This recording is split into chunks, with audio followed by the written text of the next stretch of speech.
स्वागत है आप सभी का ITS का जी स्टडी यूट्यूब चैनल में। और IT first year engineering drawing का कुछ इंपॉर्टेंट क्वेश्चन को करेंगे जो CBT कंप्यूटर बेस्ड एग्ज़ाम 2023 के लिए बहुत इंपॉर्टेंट है। तो इस वीडियो के एंड तक बने रहेगा। जितना क्वेश्चन रहेगा ये सब सिलेक्टेड क्वेश्चन लिया गया है जो बार बार एग्जाम में पूछा जाता है। ठीक है, यहाँ पर देख लीजिए क्वेश्चन आपसे क्या पूछ रखा है। 594 × 841 मिमी आकार की सीट को डैश से निर्देशित करते हैं। देखिए आप लोगों ने पहले ऑफलाइन एग्ज़ाम यदि ED का दिया होगा इंजीनियरिंग ड्राइंग का, तो ये सब पता होगा कि ये जो है सीट 594 और गुने 841 का कितने के आकार का होता है। A1 होता है या A3 या A0 या A2 होता है।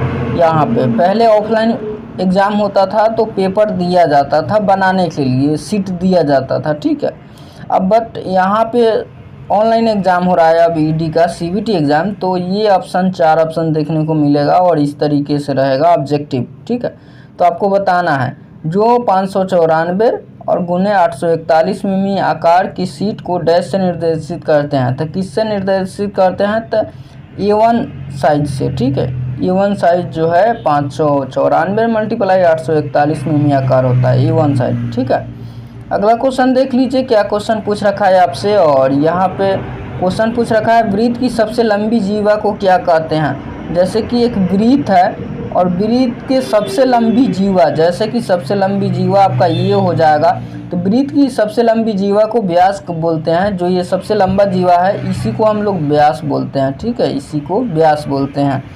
तो वृत्त की सबसे लंबी जीवा को व्यास बोलते हैं। तो इस क्वेश्चन का राइट आंसर 2 नंबर हो जाएगा, व्यास। ठीक है, अगला क्वेश्चन आपके सामने क्या पूछ रखा है। यदि कोई P क्षैतिज तल के ऊपर और ऊर्ध्वाधर तल के सामने, तो यह बिंदु किस चतुर्थांश में होगा। क्वेश्चन पूछ रखा है यदि कोई बिंदु P क्षैतिज तल के ऊपर और ऊर्ध्वाधर तल के सामने हो तो यह बिंदु किस चतुर्थांश में होगा। प्रथम चतुर्थांश या द्वितीय या तृतीय या चतुर्थ, द्वितीय या तृतीय, 4 ऑप्शन है। बताइए आप लोग किस चतुर्थांश में स्थित होगा।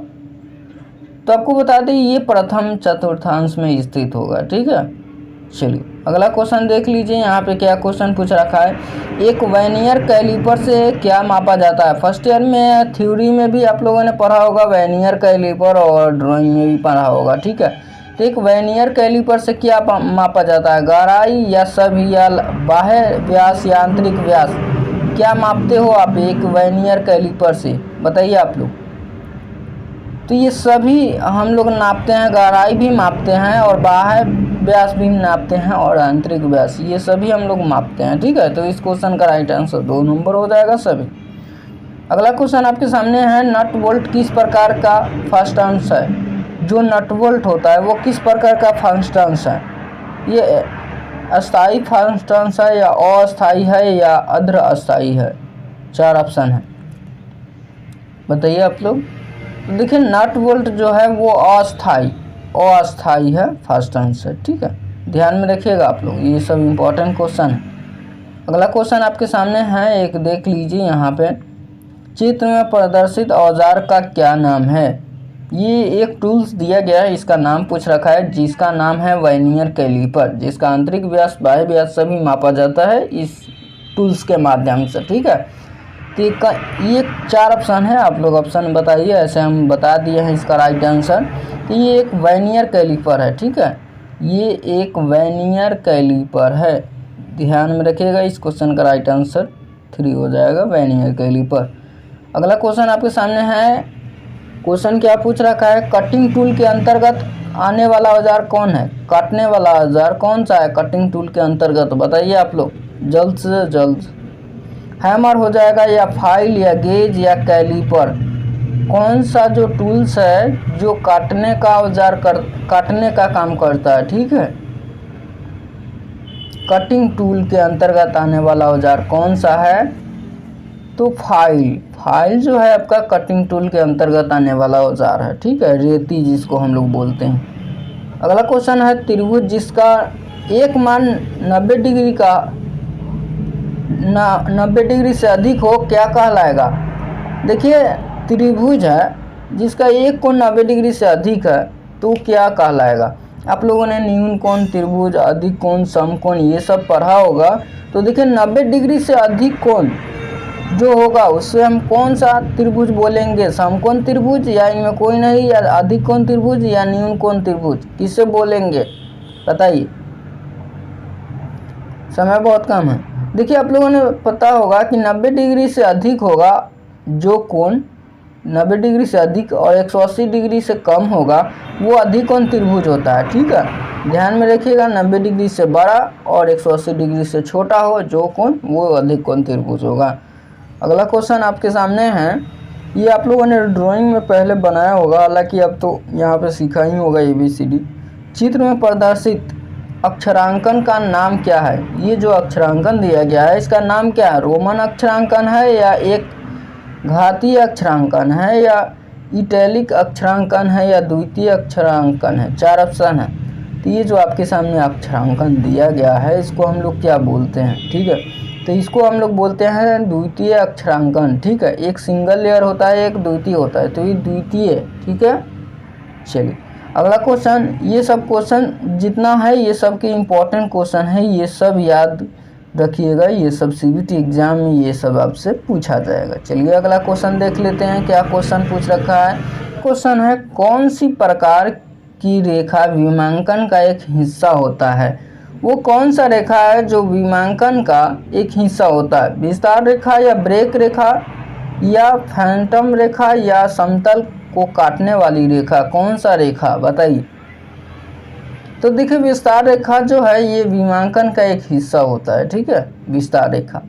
नेक्स्ट क्वेश्चन आपके सामने दिया गया है, क्या क्वेश्चन है यहाँ पर देखिएगा, किस प्रकार के प्रक्षेप में वस्तु एक कोण क्षैतिज से 45 डिग्री के कोण पर रहती है।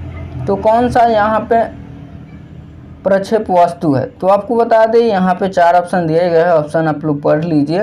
देखिए तिर्यक प्रक्षेप जो होता है ये एक ऐसा प्रक्षेप है जो एक वस्तु के क्षैतिज से 45 डिग्री के कोण पर रहती है। ठीक है, नेक्स्ट क्वेश्चन आपके सामने है, एरोहेड लंबाई उसकी चौड़ाई की कितनी गुना है। देखिए आपको बता दें एरोहेड की जो लंबाई होता है उसका चौड़ाई से कितना गुना है पूछ रखा है। ठीक है, 2 गुना या 1 गुना या 4 गुना या 3 गुना। तो आप लोग यहाँ पे ध्यान में रखिएगा, जो एरोहेड की लंबाई है उसकी चौड़ाई से कितना गुना होता है, तो 3 गुना अधिक होता है। ठीक है, 3 गुना होता है, अधिक नहीं 3 गुना होता है। ठीक है, नेक्स्ट क्वेश्चन देखिए क्या क्वेश्चन है, और यहाँ पे देखिए ये आप लोगों ने पढ़ा होगा, हालांकि AC/DC ये सब आप लोगों ने समझा होगा, बट यहाँ पे देख लीजिए वोल्टेज का भी यहाँ पे जिक्र किया गया। चित्र में प्रदर्शित वेव फॉर्म को पहचानिए, ये आप लोगों ने वेव फॉर्म भी पहचानिए। देखिए आप लोगों ने AC का वेव फॉर्म जानते ही होइएगा, AC का इस तरीके से होता है, यदि DC का बात करें तो इस तरीके से होता है। ठीक है, ये सब वेव फॉर्म आप लोगों ने थ्योरी में भी पढ़ा होगा। चित्र में प्रदर्शित वेव फॉर्म को पहचानिए, ये कौन सा वेव फॉर्म है, कॉम्प्लेक्स वेव फॉर्म है या स्क्वायर वेव फॉर्म है या साइन वेव फॉर्म है। 4 ऑप्शन है यहाँ पे देंगे, इनमें कोई नहीं, बताइए कौन सा है। ये तो कॉम्प्लेक्स वेव फॉर्म है आपके सामने जो दिए गया है, कॉम्प्लेक्स वेव फॉर्म। ध्यान में रखिएगा ये सब क्वेश्चन।